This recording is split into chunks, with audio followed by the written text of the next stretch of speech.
Hi friends, good evening. Welcome to my channel. వంట అయిపోయిందా friends? అవ్వలేదా? మాదైతే వంట అవుతుంది. ఈరోజు స్పెషల్ ఏంటో తెలుస్తా. ఫిష్, చింతపండు నానబెట్టా సరిపడా, కొన్ని ఫ్రైకి ఒక 4 ముక్కలు తీసి పెట్టా. ఇవి పులుసుకి అన్నమాట. మీరు ఎలా చేస్తారు ఫ్రెండ్స్ పులుసు ఫ్రై?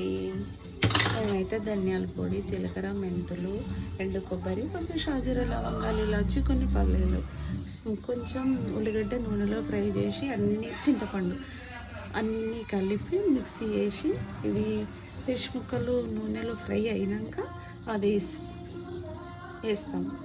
కొందరేమో పులుసు మసలు పెట్టి పచ్చి ముక్కలు అందులో వేస్తారు కదా, విరిగిపోతాయి అని. అట్లా అస్సలు టేస్ట్ ఉండదు. ఇవన్నీ ఇట్లా రెడీ చేసుకొని ముక్కలు ఫ్రై అయినాక ఒక 10 నిమిషాలు చేయబెట్టద్దు, మంచిగా ఇట్లా అనాలి బగోనితోని, ఇట్లా అట్లా 10 నిమిషాలు 15 నిమిషాలు మెల్ల సిమ్లో పెట్టుంటే ఆ మసాలా మగ్గుతుంది, ఫిష్ ముక్కలు కూడా మగ్గుతాయి, నీసిపోతుంది. తర్వాత కావాల్సినంత చింతపులుసు వాటర్ వేసుకుంటే అయిపోతుంది. నేనైతే అలా చేస్తాను ఫ్రెండ్స్. మీరు ఎలా చేస్తారు?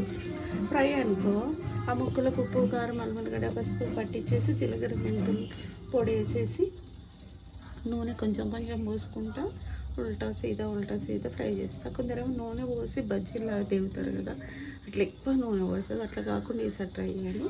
సరిపడా కొంచెం నూనె వేసి మగ్గ వరకు ఒక సైడ్ నుంచి ఇంకో సైడు నాన్ స్టిక్లో వేస్తే అంటుకోవు, మంచిగా మగ్గుతాయి.